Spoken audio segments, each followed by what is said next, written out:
Ya, terima kasih masih bergabung di iTalk. Kita sudah sampai di segmen terakhir bersama Pak Menteri Tenaga Kerja, Pak Hanif Dahiri, yang tadi kita sudah membahas tentang bagaimana tenaga kerja kita yang berstatus buruh migran di luar negeri menghadapi segala macam persoalan, haknya yang harus dijaga oleh negara, hak asasinya supaya mereka benar-benar ketika bekerja mendapatkan hak sesuai dengan apa yang mereka lakukan. Dari dalam negeri yang harus diawasi terlebih dahulu. Enggak, jadi semuanya. Jadi intinya begini, tadi kembali ke filosofinya dulu. Jadi bahwa kalau migrasi itu berbasis hak, maka orang boleh untuk memilih bermigrasi atau bekerja ke luar negeri. Nah, pada saat orang memilih untuk bekerja di luar negeri, maka pemerintah harus langsung hadir. Memberikan dua hal. Satu namanya kepastian, yang kedua namanya perlindungan. Itu sejak dia berangkat. Misalnya dalam soal informasi.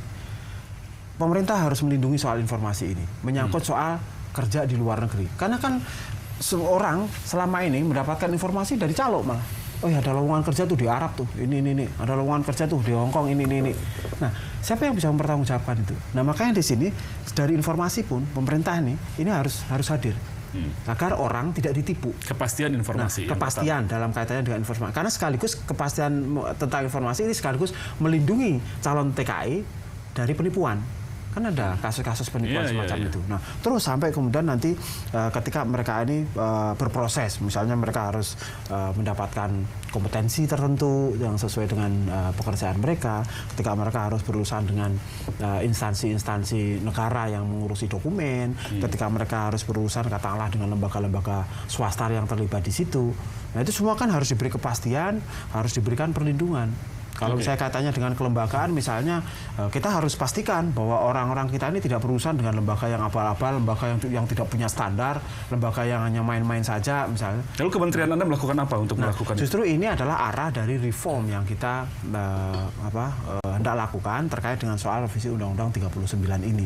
Karena memang proses migrasi itu kan sangat dinamis ya, sangat dinamis. Dia juga istilahnya dia bukan hanya melibatkan kita sendiri, tapi juga melibatkan negara lain.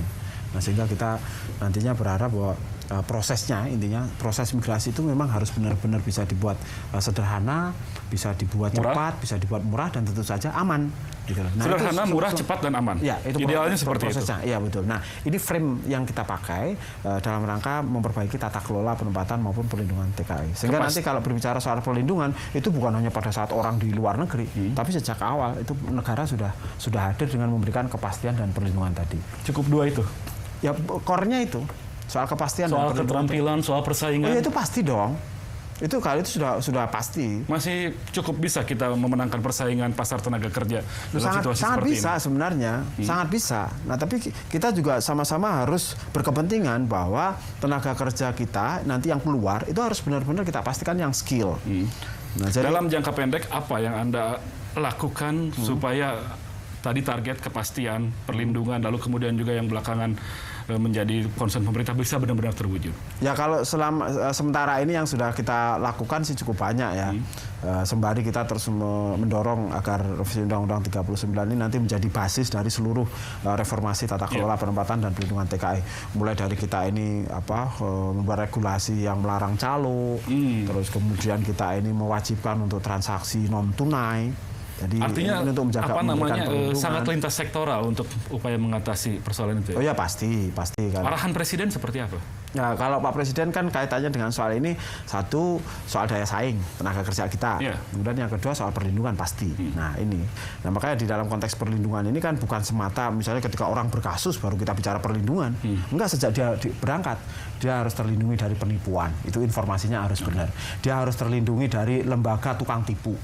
Nah, kan, baik itu misalnya yang dia ini berupa agen penempatan, ataukah dia berupa misalnya lembaga keuangan, apakah dia berupa lembaga yang menyelenggarakan istilahnya medical check up dan lain sebagainya. Itu harus terlindungi dari itu. Perintah atau arahan dari Presiden mengenai persoalan itu. Clear. Nah, sekarang koordinasi dengan antar menteri juga? Ya, terus kita ini koordinasikan, terlebih ini lagi mempersiapkan bahan untuk revisi Undang-Undang 39. Kita terus intensifkan komunikasi dengan semua pihak ya, dengan Kementerian Luar Negeri.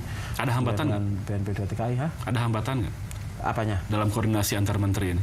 Ya, kalaupun ada hambatan ya teknis-teknis saja, nggak. Teknis-teknis saja. Secara umum sih kita bagus ini. Kalau melihat apa yang Anda kemukakan saat ini, sepertinya Anda yakin ini Anda akan terus duduk di posisi ini kayak. Wah, kalau buat saya yang penting pokoknya selama saya dikasih kepercayaan, I just do my best. Itu aja. Selebihnya ya terserah Anda. Tidak ada kekhawatiran tuh hawar-hawar ada kena reshuffle lagi segala macam. Nah, itu kita serahkan kepada yang berwenang saja.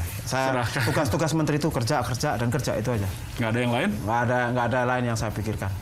Lalu kalau misalnya situasi politik seperti ini kan ada koalisi tambah dengan anggota, lalu kemudian di DPR juga ada konstelasi baru.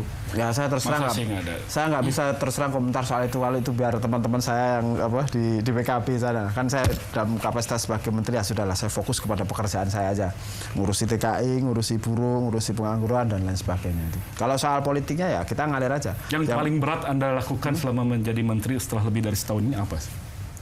Lebih berat maksudnya? Yang paling berat yang harus Anda kerjakan selama jadi menteri? Oh, birokrasi mungkin ya. Birokrasi di kementerian Anda sendiri? Ya, artinya bekerja dengan birokrasi itu kan memang menuntut seni tersendiri.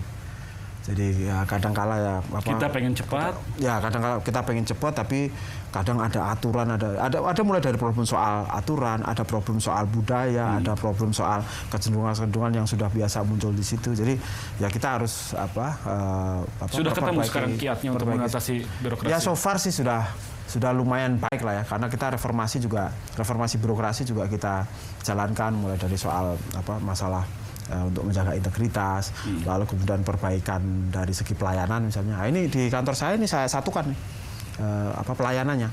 Jadi kalau pelayanan, jadi kalau dulu kan pelayanan itu ada macam-macam, di mana ada yang naik ke lantai berapa, nah itu kan kita sentralkan di satu tempat gitu, ibaratnya kayak loket. Jadi layanan satu pintu gitu ya? Betul, satu atap lah di situ, tapi di dalam kementerian. Jadi seluruh urusan yang terkait dengan kementerian ini sedang kita persiapkan. Nah, mudah-mudahan nanti bulan ini atau tahun depan itu sudah bisa diluncurkan. Itu salah satu upaya kita lah untuk meningkatkan kualitas pelayanan publik kita di kementerian. Oke, Pak Menteri, terima kasih atas waktu Anda. Mudah-mudahan apa yang sudah menjadi tujuan dan cita-cita Anda bisa tercapai, buruh kita bisa sejahtera. Amin.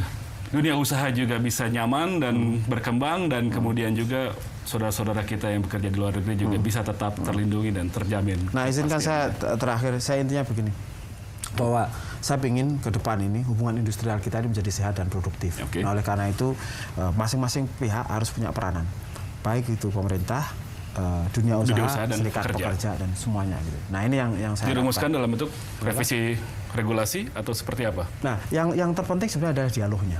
Dialognya yang intensif. Jadi intensif lah seperti itu, jangan selalu memaksakan kehendak sendiri-sendiri. Ya janganlah, kan nggak boleh. Oke, baik. Terima kasih Pak Menteri. Terima kasih Mas Hardi. Dan pemirsa, demikian tadi iTalk bersama Menteri Tenaga Kerja Hanif Dahiri. Saya ingin mengutip dari Abraham Lincoln, seorang negarawan dan bekas Presiden Amerika, yang mengatakan bahwa sejatinya kapital adalah buah dari kerja para buruh. Tidak ada kapital yang akan berkembang sebelum ada buruh sebelumnya. Saya Hardi Hermawan, mohon pamit. Kesimpulannya kiri Pak. Bukan anak-anak manja bekerja.